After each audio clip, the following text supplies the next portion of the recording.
সালামু আলাইকুম। আজকে আমরা অষ্টম শ্রেণীর 2.1 অধ্যায়ের শতকরার অঙ্কগুলো শিখব। এই অধ্যায়টি শুরু করার আগে আমি এই অধ্যায় এবং এর পরের অধ্যায়টি অর্থাৎ 2.2 অধ্যায়ের সূত্রগুলো নিয়ে আলোচনা করব। সূত্রগুলো তোমরা মুখস্থ করে রাখবে। আই সমান পি আর এন। যদি কখনো দেখা যায় যে প্রশ্নে সি এ বসে আর এন অথবা পি, সেক্ষেত্রে পি আর এন আগে রাখবো, আই পরে লিখব। আবার এ সমান সমান পি ইন্টু 1 প্লাস আর এন। যদি কখনো দেখা যায় যে পি আর অথবা এন চায়, তাহলে এই ডান পাশের অংশটা বামে রাখবো আর বামের অংশটা ডানে চলে যাবে, অর্থাৎ সূত্র উল্টে যাবে। অনুরূপভাবে সি সমান সমান P into 1 plus R to the power N, অথবা লেখা যায় P into 1 plus R to the power N সমান সমান সি। এই সূত্র ব্যবহারের পরে আরেকটি সূত্র পাওয়া যায়, সেটি হচ্ছে চক্রবৃদ্ধি মুনাফা। চক্রবৃদ্ধি মুনাফা যদি কখনো চায় তাহলে সি মাইনাস পি লিখতে হবে। এই ক্ষেত্রে সি এর মানটা আমরা এই সূত্রের মাধ্যমে বের করে নেব, আর পি দেওয়াই থাকবে। আই আই দ্বারা বোঝায় সরল মুনাফা, মুখস্থর বিকল্প নেই। এরপরে হচ্ছে পি, পি সমান হচ্ছে আসল অথবা মূলধন। আর আর সমান হচ্ছে মুনাফার হার। এন এন সমান হচ্ছে সময়। পরের সূত্রে এ আছে, এ সমান হচ্ছে মুনাফা আসল, পি হচ্ছে মূলধন, এক আর আর হচ্ছে মুনাফার হার, এন হচ্ছে সময়। তারপরের সূত্রে সি, সি দ্বারা বোঝায় চক্রবৃদ্ধি মূলধন। যদি কখনো চক্রবৃদ্ধি মূলধন সি বের করতে বলে, তাহলে লিখতে হবে সি সমান P into 1 plus R to the power N. এই সূত্র তোমার প্রয়োজনে উল্টায় লেখা যায়, সেটা হচ্ছে P into 1 plus R to the power N সমান সমান সি। আমরা 4 নম্বর অঙ্ক নিয়ে আলোচনা করব। 4 নম্বর অঙ্কে বলা হয়েছে বার্ষিক শতকরা মুনাফার হার। এই যে মুনাফার হার বলল, আমরা একটু আগে শিখেছি সূত্রে কি মুনাফার হারকে আর দিয়ে প্রকাশ করতে হয়। 2000 টাকার 5 বছরের মুনাফা কত হবে? 2000 টাকার বলছে, সুতরাং এই 2000 টাকাই হচ্ছে মূলধন বা আসল। এটাকে পি দ্বারা প্রকাশ করা হয়। 5 বছরের এই 5 বছর, 5 হচ্ছে সময়, এন। মুনাফা, মুনাফা হচ্ছে আই। আমরা লিখতে পারি এখানে মুনাফার হার আর সমান কত? 10.50। শতকরা মুনাফার হার আরকে টাকায় প্রকাশ করা যাবে না, এটাকে শতকরায় প্রকাশ করতে হবে পার্সেন্ট দিয়ে। 10.50%, পার্সেন্টকে ভাঙতে হবে। পার্সেন্ট ভাঙার জন্য 100 দিয়ে ভাগ করতে হবে। এরপর 2000 টাকা, এটা হচ্ছে আসল, আসল পি সমান 2000 টাকা। সময় এন সমান 5 বছর। মুনাফা আই সমান নির্ণয়। আমরা জানি আই সমান পি আর এন, সূত্রে শিখেছি। আমাদের এখানে মুনাফা আই চাইছে, সুতরাং আমরা আই সমান পি আর এন লিখব। আর যদি পি আর অথবা এন এই তিনটার যে কোনো একটা চাইতো, তাহলে লিখতাম পি আর এন সমান আই। তো আমরা জানি আই সমান পি আর এন। পি এর মান বসে দাও 2000, আর এর মান 10.50 ডিভাইডেড বাই 100, এন এর মান 5। কাটাকাটি করো, এখানে না কাটাকাটি করে এখানে রাফ করে সরাসরি এই মানটা নিয়ে এসে এইভাবে লেখা যাবে। সেক্ষেত্রে এই কাটাকাটি এখানে করা যাবে না। শূন্য শূন্য কাটে, শূন্য শূন্য কাটে, থাকে 20, এখানে থাকে 5। 5 দ্বারা 20-এর গুণন দিলে হয় 100। 100 দ্বারা 10.50-কে গুণন দিলে 100-এর এখানে 2টা শূন্য আছে, সুতরাং 2 ঘর ডানে চলে যাবে। 2 ঘর ডানে চলে গেলে কোথায় আসবে? 5 শূন্যর পরে দশমিক আসবে, তাহলে সংখ্যাটা পূর্ণ সংখ্যা হয়ে যাচ্ছে 1050। ক্যালকুলেটর দ্বারাও হিসাব করা যাবে। আমরা এবার 5 নম্বর অঙ্কটি শিখব। তোমরা এই অঙ্কটা আমি যেভাবে বুঝালাম এইভাবে বুঝে বুঝে একবার করবে, তারপরে পরের অঙ্ক প্রশ্ন কয়েকবার পড়ে নিবা। 5 নম্বর অঙ্কের প্রশ্ন পড়ে নিবা, তারপরে নিজে নিজে চেষ্টা করবা। নিজে নিজে চেষ্টা করার পর যখন দেখবে যে পারা যাচ্ছেই না, তখন সলভ দেখবে। এর আগে আমার সলভ দেখবে না। এবার তোমরা নিজে নিজে চেষ্টা করো বই দেখে। এখন আমি সলভে চলে যাচ্ছি। 5 নম্বর অঙ্কে বলা হয়েছে, আমি একটু শেষের দিকে যাই। বলা হয়েছে মুনাফা কত? মুনাফা কত? তাহলে আই চাওয়া হচ্ছে, কি চাইছে এখানে? আই। কিন্তু এই অঙ্কে সূত্রে না করাটাই ভালো হয়। শতকরা মুনাফা 10 টাকা ছিল, পরে আবার শতকরা মুনাফা 8 টাকা হয়েছে, তাহলে কমে গেছে কত? 2%। শতকরা মুনাফা মানেই পার্সেন্ট, শতকরা মুনাফা মানেই পার্সেন্ট, এবং এটাকে বলা হয় মুনাফার হার। তাহলে মুনাফার হার কমে গেছে কত? ছিল 10, পরে হয়েছে 8, 2% কমে গেছে। অর্থাৎ 100 টাকায় 1 বছরে মুনাফা কমে গেছে কত টাকা? 2 টাকা। 2% মানে হচ্ছে 100 টাকায় 1 বছরে মুনাফা 2 টাকা। সেটা বাড়তেও পারে, কমতেও পারে। এখানে যেহেতু কমে গেছে, সুতরাং আমরা লিখব 100 টাকায় 1 বছরে মুনাফা কমে 2 টাকা। 1 টাকায় 1 বছরে মুনাফা কমে কত? উপরে 2, নিচে 100। বাস্তব পক্ষে চিন্তা করো, 100 টাকায় 1 বছরে মুনাফা কমছে 2 টাকা, তাহলে 1 টাকায় কি হবে? মুনাফা কমবে না বাড়বে? 2 টাকার চারও কমে যাবে। যদি দেখো যে কমে, তাহলে ভাগ হবে। তো 100 দিয়ে ভাগ হয়ে গেছে। এবার আমরা প্রশ্নের লাইনে যাই। 3000 টাকার, এটি হচ্ছে মূলধন, 3000 টাকার 3 বছরের মুনাফা কত কম হবে? আমরা লিখলাম, সুতরাং 3000 টাকায় 3 বছরে মুনাফা কমে 2 গুণন 3000 গুণন 3, নিচে ভাগ করো 100 দিয়ে। 0 0 0 0 কাটাকাটি, 30-এর সাথে 3 গুণন দিলে হয় 90, তার সাথে 2 গুণ দিলে হয় 180। সুতরাং মুনাফা 180 টাকা কম হবে। আমরা এবার 6 নম্বর অঙ্ক নিয়ে আলোচনা করব। একই ধরনের অঙ্ক, একটু খেয়াল করো মনোযোগ দিয়ে।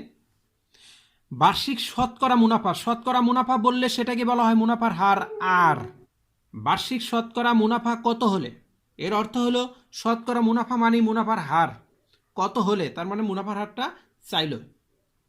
13,000 টাকা 5 বছরে মুনাফা আসলে, তার মানে এ, এই মুনাফা আসল বলছে, মুনাফা আসলে 18,850 টাকা হবে। আমরা প্রশ্নটা আবার একটু আলোচনা করি, প্রশ্ন বারবার পড়লে অঙ্ক সহজ হয়ে আসে। বার্ষিক শতকরা মুনাফা কত টাকা হলে 13,000 টাকা 5 বছরে মুনাফা আসলে 18,850 টাকা হবে? এখানে চাইছে কি? মুনাফার হার আর। 13,000 টাকা, অর্থাৎ ব্যাংকে যদি তুমি 13,000 টাকা রেখে আসো, 5 বছরের মুনাফা আসলে তুমি পাবে হচ্ছে 18,850 টাকা। এবার তুমি চিন্তা করতেছো যে মুনাফার হার কত ছিল। আমি রেখে আসলাম 13,000 টাকা, 5 বছর পরে আমাকে দেওয়া হলো 18,850 টাকা। তাহলে আমাকে বেশি টাকা দিয়েছে, মুনাফার হার কত ছিল সেটা বের করতে হবে। এটা বের করাই তো শতকরার অঙ্ক। দেখো, 13,000 টাকা তুমি ব্যাংকে রেখে আসছো মনে করো, তাহলে এই 13,000 টাকা হচ্ছে তোমার আসল। 5 বছর, এটা হচ্ছে সময় এন। মুনাফা আসল, এটা হচ্ছে এ, 18,850 টাকা। এখানে আসল পি সমান কত? 13,000 টাকা। সময় এন সমান কত? 5 বছর। মুনাফা আসল এ সমান কত? 18,850। মুনাফা আসল এ সমান 18,850। মুনাফার হার আর, আর সমান কি? নির্ণয় করতে বলছে। এখন আমরা একটা সূত্র জানি যে এ সমান পি ইন্টু 1 প্লাস আর এন।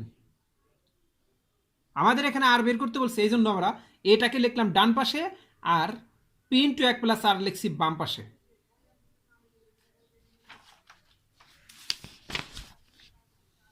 এইভাবে সূত্র হচ্ছে এ সমান পি ইন্টু 1 প্লাস আর এন।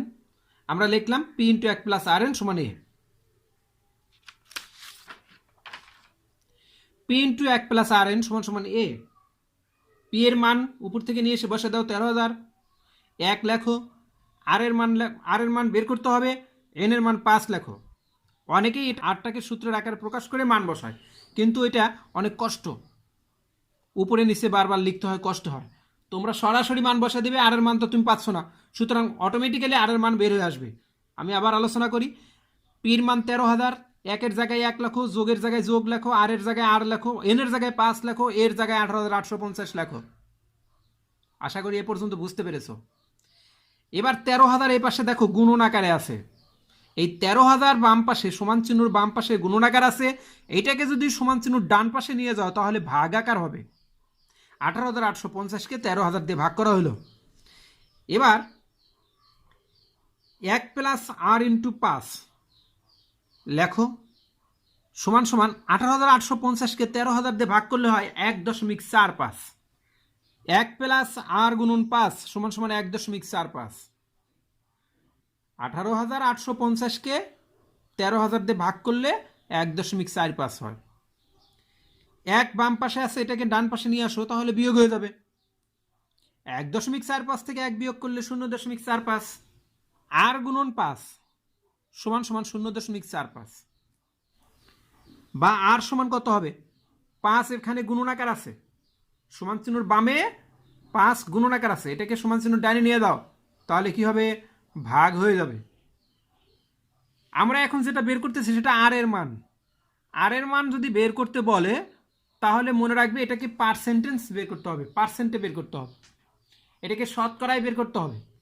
যে কোনো সংখ্যাকে শতকরায় প্রকাশের নিয়ম হচ্ছে তাকে 1/100 দিয়ে গুণ দিতে হবে, 1/100 দিয়ে গুণ দিতে হবে।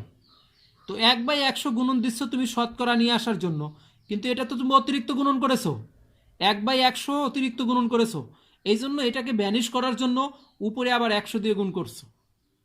তাহলে দেখা যাচ্ছে কি এই 100 আর এই 100 কাটাকাটি হচ্ছে, 100 আর 100 কাটাকাটি হয়ে আগে যা ছিল তাই থাকবে। আচ্ছা, এখন 0.45কে 100 দিয়ে গুণন দিচ্ছি। যদি 100 দিয়ে কোনো সংখ্যাকে গুণন করা হয়, দুইটি শূন্য থাকার কারণে 0.2 ঘর ডানে চলে আসবে, তাহলে 0.45কে 100 দিয়ে গুণন দিলে 45 হবে, 0.2 ঘর ডানে চলে আসলে 45, 100 ভ্যানিশ, 1/100 এখানে রয়ে গেছে। এই 1/100-র জন্য আমি পরে পার্সেন্ট লিখছি, আর 5 দিয়ে 45কে ভাগ করলে 9 হয়। আশা করি বুঝতে পেরেছো। সুতরাং নির্ণয় মুনাফার হার 9%। বার্ষিক শতকরা কত মুনাফায়, বার্ষিক শতকরা যেটা বলবে সেটাই হচ্ছে মুনাফার হার। আর কোনো আসল 8 বছরে মুনাফা আসলে দ্বিগুণ হবে, কোনো আসল বলছে, তার মানে এখানে আসল দেওয়া নাই, এই জন্য আমি লিখলাম আসলকে পি দ্বারা প্রকাশ করা হয়। মনে করি আসল পি সমান এক্স টাকা, মুনাফা আসলে দ্বিগুণ, ওরা বলেছে মুনাফা আসলে দ্বিগুণ হবে, 8 বছরে, সময় এন দেওয়া আছে 8 বছর, মুনাফা আসলে দ্বিগুণ হবে, এই জন্য লিখলাম মুনাফা আসলে দ্বিগুণ সমান 2x টাকা। মুনাফা আসলে দ্বিগুণ সমান কত টাকা, 2x টাকা। আগে ছিল আসল পি সমান এক্স টাকা, এখন মুনাফা আসলে দ্বিগুণ হয়ে গেছে, তার মানে কি এক্স দ্বিগুণ হয়ে গেলে কি হবে, এক্সকে 2 দ্বারা গুণন দিলে 2x হবে। আচ্ছা, মুনাফা আসলের মধ্যে কি থাকে, মুনাফা থাকে আর আসল থাকে, তাহলে মুনাফা আসল থেকে যদি আমি আসল বিয়োগ করি থাকবে কি, মুনাফা থাকবে। আবার খেয়াল করো, মুনাফা আসল, এর অর্থ হচ্ছে মুনাফাও আছে আসলও আছে। তুমি এখানে আসল ধরে নিছো এক্স টাকা, মুনাফা আসল পাইছো, মুনাফা আসল পেয়েছো 2x টাকা, 2x টাকা থেকে এক্স আসল যদি বিয়োগ করো তাহলে থাকবে মুনাফা আই। মুনাফা আই সমান মুনাফা আসল 2x বিয়োগ এক্স, 2x থেকে এক্স বিয়োগ দিলে হয় এক্স। সময় এন সমান 8 বছর, সময়কে এন দ্বারা প্রকাশ করা হয়, সময় এন সমান 8 বছর। মুনাফার হার আর সমান নির্ণয়, আমরা জানি আই সমান পি আর এন, কিন্তু আমাদের এখানে মুনাফার হার আর চাইছে, এই জন্য আমরা লিখলাম সূত্রটাকে উল্টাইয়া পি আর এন সমান আই, পি এর মান এক্স বসাইয়া দিলাম, পি সমান এক্স, আর এর মান বের করতে হবে এন, এন এর মান দেখো 8 দেওয়া আছে, 8 বসাই দিলাম। এখন আমার দরকার শুধু আর এর মান, এই জন্য আর ছাড়া, আর বাদে বাকি যে সংখ্যাগুলো আছে সেগুলোকে সমান চিহ্ন ডাইনে নিয়ে যাব। আর এর সাথে এখানে এক্স এবং 8 গুণন আকারে আছে, এই জন্য আর যখন আমি ধরে রাখবো তখন এক্স এবং 8 সমান চিহ্ন ডাইনে গিয়ে ভাগ হয়ে যাবে। এক্সকে এক্স এবং 8 দ্বারা ভাগ করা হলো, এক্স আর এক্স কাটাকাটি হয়ে উপরে থাকে একটা 1 আর নিচে থাকে 8। সবসময় মনে রাখবে কাটাকাটি করলে উপরের 1 থাকবেই, কিন্তু নিচে 1 থাকলে সেটা না লিখলেও চলে।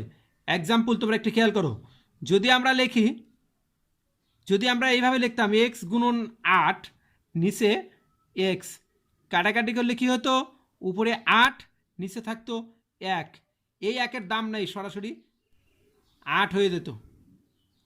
কিন্তু যদি কেউ দেখো কাটাকাটি করলে উপরে 1 আছে, সেই উপরের একটা লিখতেই হবে, উপরে যদি 1 থাকে সেটা লিখতেই হবে, নিচের 1 না লিখলেও চলে। এবার আমরা যে আগের অঙ্কে শিখেছি 6 নম্বর অঙ্কে, সেই নিয়মই এখানে প্রয়োগ করব। মুনাফার আর কে আমরা শতকরায় বের করব, শতকরা লাভ বের করার জন্য 1/100 দিয়ে গুণ দিতে হয়।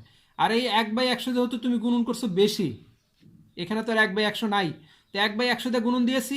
1/100কে ভ্যানিশ করার জন্য উপরে আর একটা অতিরিক্ত 100 দিয়ে গুণ করা হয়েছে। তার মানে 100 আর 100 কাটাকাটি হলে 1/8ই থাকবে। এবার 8 দিয়ে 100 ভাগ করলে হবে 12.5, আর 1/100-র জন্য পার্সেন্ট লিখছি, সুতরাং মুনাফার হার কত? 12.5%।